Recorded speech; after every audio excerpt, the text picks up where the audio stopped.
précision sur la réforme du Code du travail. Vous supprimez le monopole syndical au premier tour des élections. Autrement dit, tout le monde pourra se présenter, et pas seulement les adhérents syndicaux. Le but, c'est d'introduire le progressisme dans le syndicalisme ?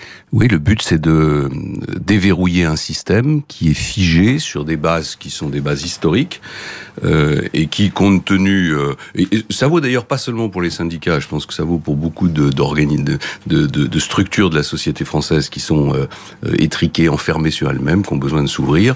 Je pense qu'aujourd'hui, on ne peut plus accepter que ces organisations syndicales aient un monopole. Mais alors, vous permettrez aussi qu'un candidat proche du patron de l'entreprise se présente, ça ne vous gêne pas ? Non, mais ça me fait rire. Oui, ça me fait rire. C'est encore une caricature. Non, c'est pas une caricature, mais c'est que on a l'impression qu'on vit dans les années 50 ou dans les années 30. On est dans les années 2016. Il y a aujourd'hui beaucoup de citoyens qui sont prêts à s'engager.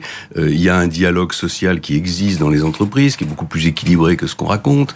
Et donc, peut-être justement parce qu'il y a des garde-fous. Vous permettrez par cette réforme qu'un salarié... Je permettrai par cette réforme que la démocratie s'exprime.